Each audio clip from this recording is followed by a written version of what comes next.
Je m'appelle Edaïf Siham, professeur d'enseignement technique au lycée technique Rahamna. Je vous présente aujourd'hui ce cours de comptabilité à partir des studios Educatec Rahamna à la direction Rahamna. Bonjour à tous. Aujourd'hui, nous allons traiter un nouveau chapitre de comptabilité générale intitulé Effets de commerce. Dans ce sens, on va commencer par définir les effets de commerce et par la suite voir les aspects comptables de ce chapitre. Alors, un effet de commerce est un titre négociable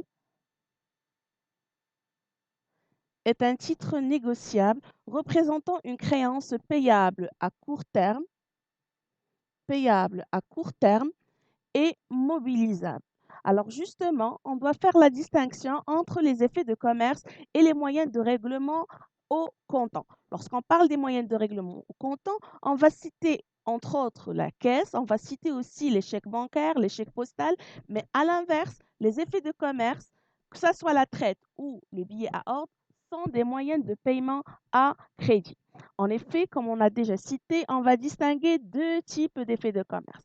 Premièrement, il y a la lettre de change, communément connue par le nom de traite, et le billet à ordre. Commençons par la lettre de change. La lettre de change, c'est un écrit par lequel un créancier appelé tireur donne l'ordre à son débiteur appelé tiré de payer une certaine somme à une date bien déterminée appelée échéance à lui-même ou à une autre personne appelée bénéficiaire. Dans ce sens, le bénéficiaire, il peut être le tireur lui-même ou ou une tierce personne. Deuxièmement, on va parler du billet à ordre. Le billet à ordre, quant à lui, c'est un écrit qui émane du client, qu'on va nommer souscripteur. C'est un écrit par lequel ce souscripteur, il va s'engager à payer une certaine somme d'argent à une autre personne appelée bénéficiaire, bien sûr en respectant une échéance connue. Alors, côté comptable, on va discuter dans ce cours de deux éléments. Premièrement, on va parler de la création et par la suite, on va parler aussi de la circulation des effets de commerce. Commençons par la création d'un effet de commerce. Pour parler de la création, et quand on parle d'effet de commerce, on ne va pas faire la distinction entre la traite ou le billet à ordre, puisque les deux écrits, ils vont porter sur le même enregistrement comptable. Alors, on va enregistrer comme suit. En parlant du fournisseur ou du tireur lorsqu'on va parler d'une traite, ou encore du bénéficiaire lorsqu'on parle du billet à ordre, on va débiter le compte 34,25. Client, effet à recevoir. Et en même temps, on va créditer le compte client 34,21. À l'opposé, chez le client, qu'on peut distinguer de tirer lorsqu'il s'agit bien sûr de traite ou encore de souscripteur lorsqu'on va parler de billet à ordre, on va débiter le compte 44,11 fournisseur et par la suite, on va créditer le compte 44,15 fournisseur effet à payer. Par la suite, on va passer à un petit exemple, justement le 23. Alors là, on va vous laisser le choix de mettre l'année que vous voulez, 2020, 2019, ça ne va pas poser un problème. Le fournisseur Selim a vendu des marchandises à son client Talbi. Le montant brut est de 12 000 dirhams. La TVA, 20%. Et là, on a le libellé, c'est la facture numéro 25. Alors, comme vous constatez ici, la facture, elle est assez simple dans la mesure où elle ne comporte pas les autres éléments que vous avez déjà vus dans le chapitre de la facturation ou encore dans le chapitre des emballages. Alors, je reprends. Le fournisseur Salim, il a vendu des marchandises à son client Talvi pour un montant de 12 000 dirhams et en payant bien sûr une TVA obligatoire de 20%. Au 24/3, Salim, il tire. Et par la suite, le fournisseur Salim, il va être transformé et on ne va pas parler de Salim, le fournisseur, mais beaucoup plus Salim, le tireur. Il va tirer une lettre de change ou une traite dont le numéro est de 67 sur son client Talbi en règlement de la facture numéro 25. Alors bien sûr, cette lettre de change a une échéance du 31/5 de la même année. Talbi, elle va accepter la traite le même jour. Alors, le travail qu'on vous demande est de passer les écritures nécessaires chez Salim et chez Talbi. Salim qui est en même temps fournisseur, tireur ou bénéficiaire s'il s'agissait bien sûr de billets à ordre. Alors, on va commencer premier enregistrement, celui du 23. Alors, 23, on enregistre la facture. Alors, pour Salim qui est un fournisseur, il a vendu de la marchandise à hauteur de 12 000 dirhams et il va payer aussi une TVA à hauteur de 2400. Alors normalement, vous êtes tenu à faire une petite facture dans laquelle vous allez faire mentionner le montant brut de l'ordre de 12 000 dirhams, plus la TVA de 20% qui sera égale à 2400 et qui va nous donner un net à payer qui est égal à 14 400. Alors côté enregistrement comptable, qu'est-ce qu'on va faire? On va débiter client 34,21 d'un montant de 14 400 et en même temps, on va créditer vente de marchandises d'un montant de 12 000 et état TVA facturé d'un montant de 2 400. Bien sûr, le libellé, c'est la facture numéro 25. 4 jours plus tard, alors justement, qu'est-ce qui s'est passé? On a créé une lettre de change numéro 75. Alors, comme on a vu précédemment dans le cours, qu'est-ce qu'on va faire? On va débiter le compte 34,25 client effet à recevoir et on va créditer le compte client 31,21, bien sûr, du même montant 14 400, c'est-à-dire le net à payer figurant dans la facture numéro 25. Alors, ça, c'est en ce qui concerne l'enregistrement chez le fournisseur, Monsieur Salim.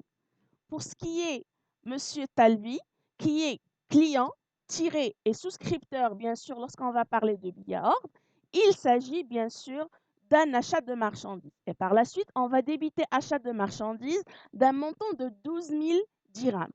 On va débiter aussi état TVA récupérable sur charge d'un montant de 2400 pour créditer le 4411 fournisseur. Il s'agit bien sûr du fournisseur Salim par le montant du net à payer figurant dans la facture numéro 25.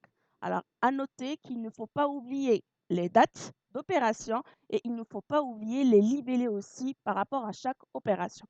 Deuxième opération de l'exemple, c'est celle du 24/3. Alors, 24/3, c'est l'opération de création de cette lettre de change numéro 67. Alors, pour M. Talbi, comment il va enregistrer? Tout simplement, il va contrepasser le fournisseur qu'il a déjà crédité le 23. Il va le débiter le 24/3, c'est-à-dire du même montant, pour créditer fournisseur effet à payer d'un montant de 14 400. Pour le libellé, bien sûr, on va mettre lettre de change numéro 67 à accepter. Alors, je pense que pour le moment, les choses sont assez faciles. On va passer à la deuxième étape de l'enregistrement. Alors, pour la circulation des effets de commerce. Alors, il se trouve que pour la circulation, justement, le fournisseur, qu'il soit tireur ou encore souscripteur, n'ait pas la possibilité de garder cet effet de commerce jusqu'à l'échéance. Justement, parmi les moyens à réaliser, justement, parmi les voies dans lesquelles on peut faire pour faire circuler cet effet de commerce, alors justement, on va dire que l'effet de commerce, il peut être remis à l'encaissement, endossé ou encore remis à l'escompte. Rappelons bien que pour la remise à l'encaissement, généralement, elle est faite à l'échéance. elle est faite à l'échéance. Par contre, les deux éléments, à savoir l'endossement ou la remise à l'escompte, ce sont deux opérations qu'on va faire avant l'échéance. Alors, commençons par la première opération, celle de l'encaissement. Alors, lorsqu'on parle d'encaissement, on parle d'une opération qui sera faite parce que, justement, que ce soit la traite ou le billet à ordre, est arrivé à échéance.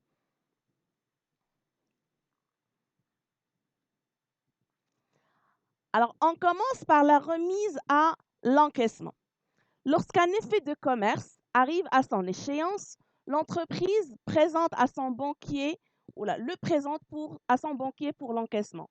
Pour l'enregistrer, on va distinguer deux étapes distinctes. Première étape, remise de l'effet à l'encaissement. Pour cela, on va débiter un nouveau compte 5113, effet à encaisser ou à l'encaissement, et en même temps, on va créditer le 3425, client effet à recevoir. Pour la deuxième étape, celle de la remise à l'encaissement, on doit attendre la réception de l'avis de crédit. Alors justement, le fournisseur, tireur ou encore bénéficiaire, il va débiter la banque, il va débiter service bancaire. Alors ici, il s'agit du compte principal. On peut aussi utiliser le sous-compte à 5 chiffres. Il va aussi débiter 34,55 de état TVA récupérable sur charge. Et en même temps, il va créditer pour solde le 51,13. Alors reprenons toujours le même exemple, celui de Salim et de Monsieur Talbi. Et on va dire que Monsieur Salim, il va remettre à sa banque le 35, il va remettre à sa banque pour encaissement la traite numéro 67 au 31,5. Alors rappelons bien que le 35, c'est la date de remise à l'effet à l'encaissement, alors que le 31,5, c'est la date de l'échéance de l'effet. Alors par la suite, le 4,6, Salim, il va recevoir un avis de crédit de sa banque pour lui dire que justement cette traite numéro 67 a été encaissée et par la même occasion, la Banque populaire, elle a tiré justement 24 dirhams de commission hors taxe et une TVA à hauteur de 10%.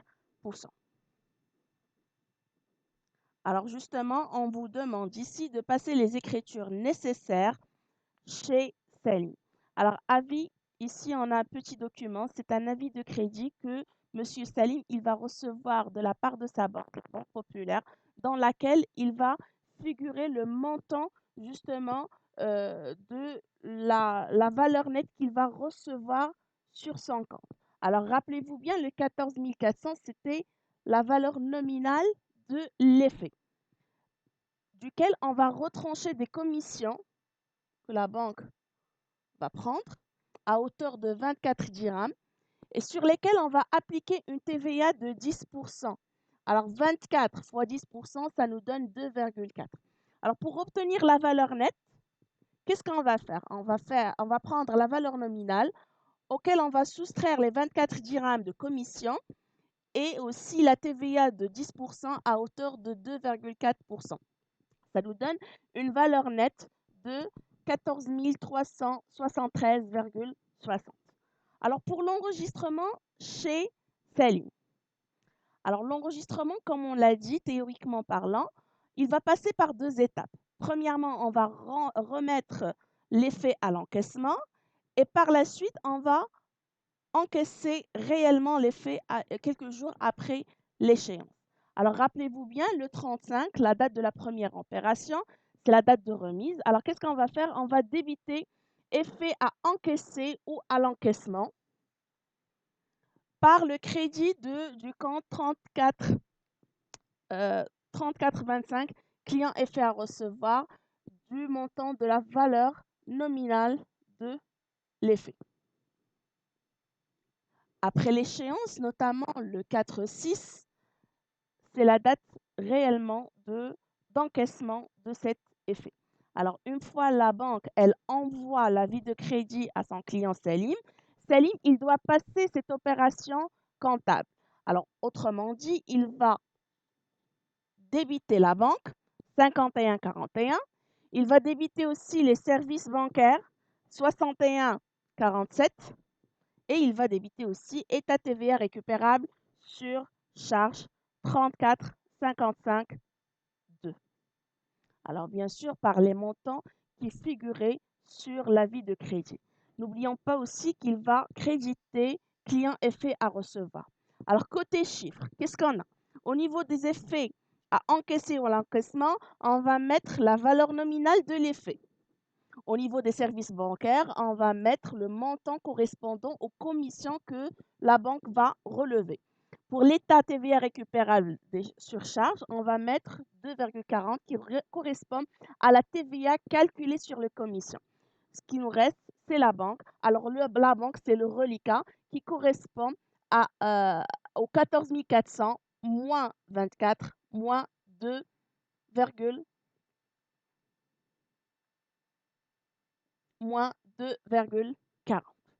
Alors, je pense que pour cet enregistrement, c'est assez clair.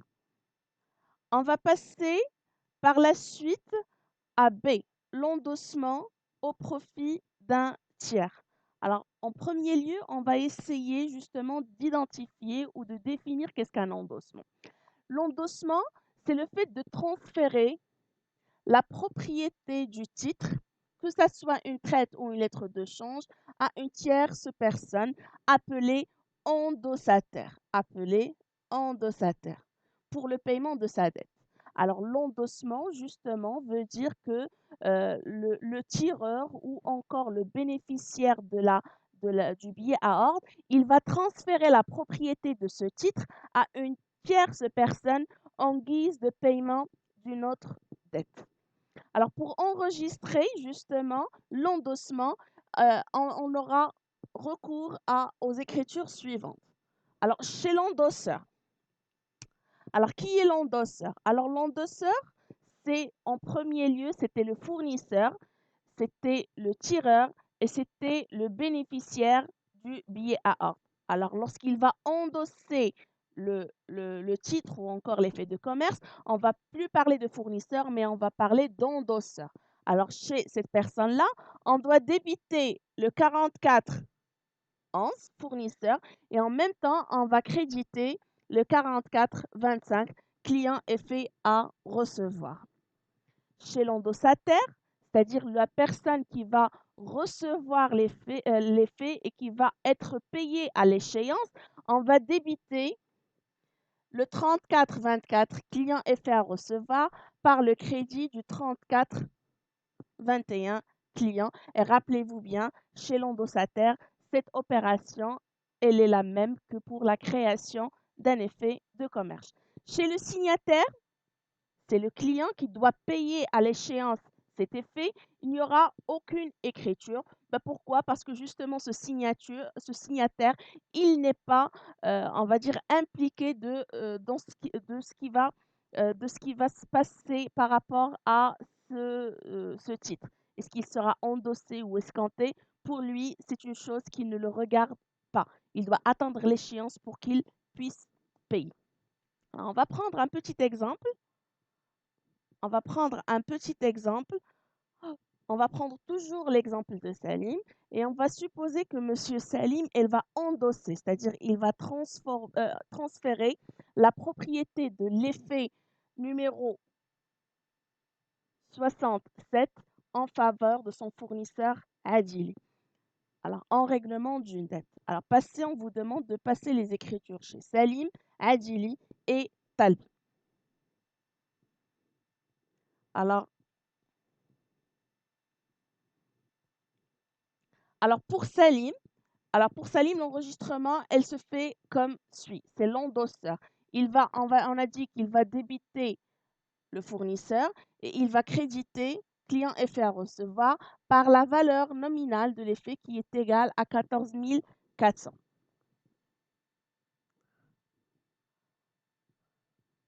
Pour l'endossataire, celui qui va bénéficier de l'effet, Monsieur Adil, Alors, Monsieur Adili en a dit que l'enregistrement, il s'apparente à une création des faits dans la mesure où on va débiter client effet à recevoir et on va créditer client par le même montant, 14 400. Comme on a dit pour le signataire Monsieur Talbi, aucune écriture parce qu'on doit attendre l'échéance pour que la comptabilité de Monsieur Talbi soit changée. On va passer au troisième élément par rapport à la circulation des effets, l'escompte des effets. Alors, l'escompte des effets, c'est l'opération qui va permettre, c'est l'opération justement qui va permettre au porteur d'effets de bénéficier de cette liquidité avant même l'échéance, bien sûr en vendant cet effet, cette traite ou cette lettre de change à sa banque. Alors, justement, l'escompte, comme on a dit, c'est une opération qui va permettre au porteur des effets de mobiliser, c'est-à-dire encaisser la créance avant son échéance. Bien sûr, la banque, elle va acheter ces effets en lui remettant des disponibilités immédiates. Un effet escompté est cédé à un prix inférieur. Alors, tout à fait normal qu'il sera cédé à un prix inférieur à sa valeur nominale dans la mesure où la banque, elle va bénéficier de la différence qu'on va appeler, nous, ajout. Alors, ces ajouts, c'est la différence qui sera entre la valeur nominale et le prix de cession. Les ajouts, bien sûr, vous les avez déjà vus lors du chapitre 3 de la partie 4, opérations à moyen et court terme, c'est-à-dire la partie portant sur les mathématiques financières. L'escompte, c'est le chapitre 3 de l'escompte commercial. Alors, vous avez vu que les ajouts, ils sont composés de trois éléments. Il y a l'escompte commercial, et les commissions bancaires et la TVA. À noter que les ajouts, pour calculer les ajouts, premièrement, on doit calculer justement l'escompte commercial. Alors, pour calculer l'escompte commercial, la formule est très simple. Justement, l'escompte commercial, comme vous l'avez déjà vu, elle est égale à la valeur nominale de l'effet fois le taux, bien sûr, de négociation fois le N. N, c'est la durée, bien sûr, séparant la date de négociation à la date d'échéance. Le tout, il sera divisé sur 36 000. Alors, cette escompte, elle va nous permettre de savoir quel est l'intérêt de l'argent avancé par la banque. Par la suite aussi, euh, on va calculer les commissions bancaires. Alors, ces commissions, ils correspondent à des rémunérations et des services rendus par la banque. Pour calculer la TVA, normalement, on doit faire l'addition de l'escompte commercial et des commissions bancaires et par la suite, on va appliquer ce taux de 10%. Une fois appliqué, justement, on va pouvoir avoir ce qu'on appelle les ajouts. Alors, si on essaie de récapituler, les ajouts, ils sont égaux à l'escompte commercial plus les commissions bancaires plus la TVA au taux de 10% calculé sur les deux éléments précédents. Alors, pour effectuer l'enregistrement comptable de l'opération d'escompte, on doit suivre les étapes suivantes. Première étape, à la date de remise de l'effet à l'escompte, aucune écriture comptable. La deuxième étape, c'est par rapport à la réception de l'avis de crédit. Alors justement, l'entreprise, elle doit débiter ses comptes.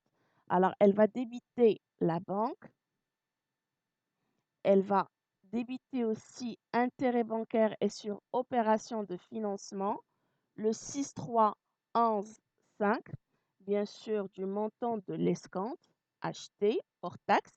Elle va débiter aussi les frais sur effet de commerce ou elle peut justement débiter le service bancaire. Alors, frais sur effet de commerce, c'est le sous-compte à 5 chiffres, le 61472 ou encore le 6147 service de commerce. Les deux sont justes du montant des commissions. Elle va aussi débiter le 34,55,2 du montant de l'état de TVA de 10% qu'on a déjà calculé. Alors, en débitant ces éléments,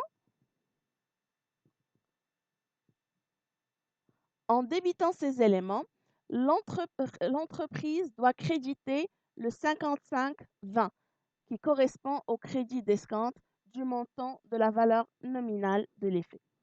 À la réception de l'avis de l'encaissement, qui est généralement réalisé à l'échéance,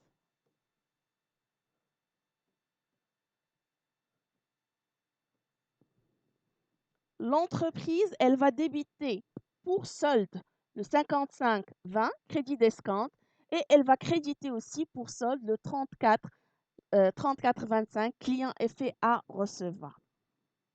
Alors, comme vous constatez, le compte 34-25 ne sera soldé qu'après la réception de l'avis d'encaissement par l'entreprise, car même si l'effet est escompté, l'entreprise demeure garant futur de paiement vis-à-vis de la banque. C'est ce qu'on va voir dans la séance prochaine par rapport aux incidents de paiement. Alors, on va passer au dernier élément de ce cours, c'est l'exemple qui va illustrer justement cet escompte commercial.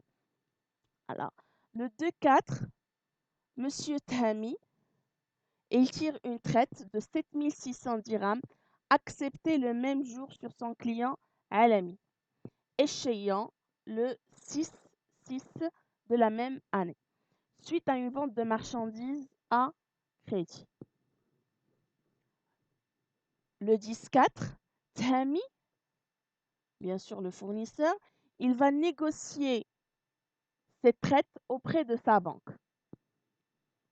Quelques jours après, il va recevoir un avis de crédit relatif à la négociation,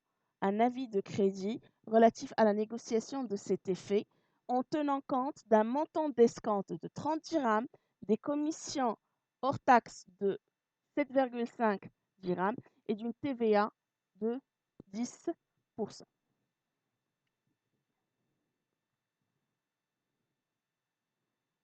Le 7-6, Salmi, elle va recevoir un avis de crédit relatif au règlement de Monsieur Alami de l'effet numéro 121 du 6-6 on va dire 2019. Passez les écritures nécessaires chez Salmi.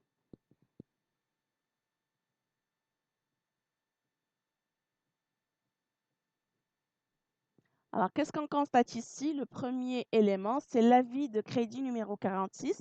Ici, on a une valeur nominale de 7600 à laquelle on va soustraire les 30 dirhams correspondant à l'escompte.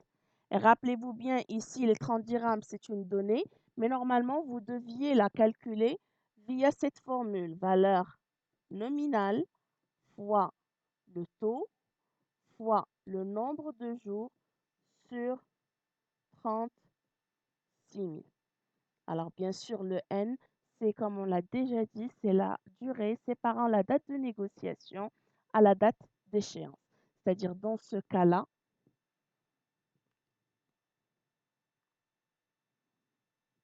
la date de négociation, c'est le 10-4 et la date d'échéance, c'est le 6-6.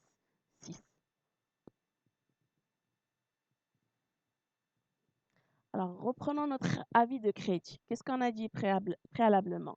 On a parlé d'une valeur nominale de 7600. On a parlé d'une escompte de 30 dirhams. On va parler aussi d'une commission qui a été donnée par l'exemple, une commission de 7,50%. Par la suite, normalement, on va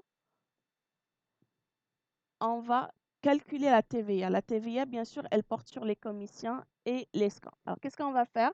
On va additionner les 30 et les 7,5, ça nous donne un total de 37,50.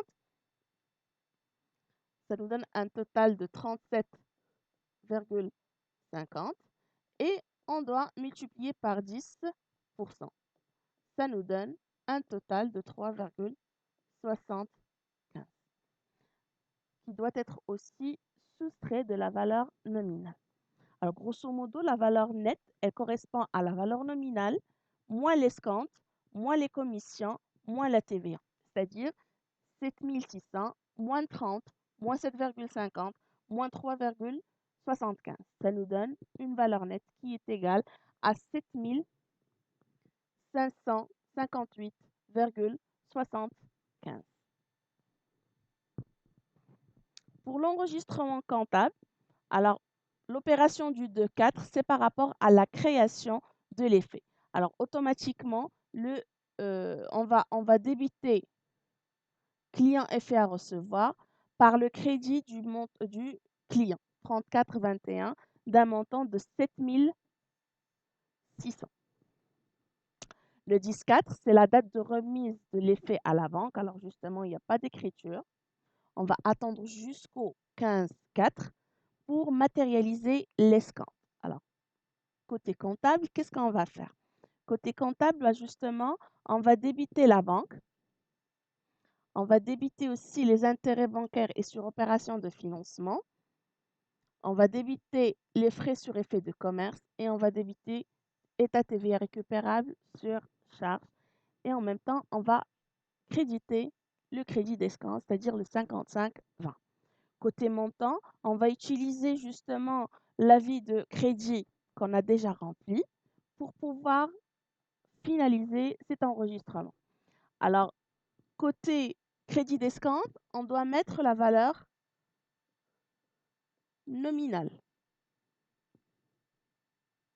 Les intérêts bancaires et sur opération de financement, là, on met le montant correspondant à l'escompte.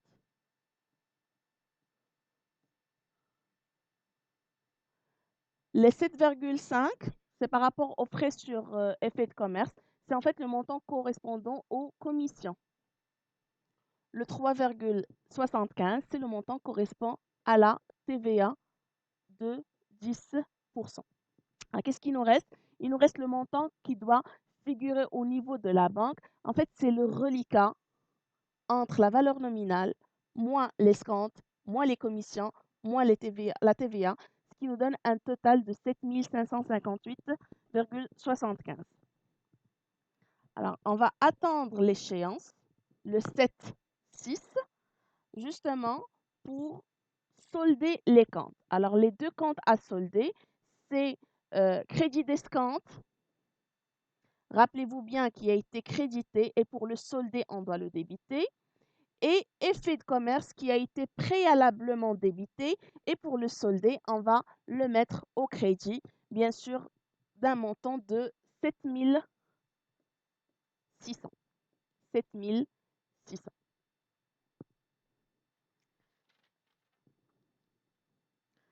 D'un montant de 7 600.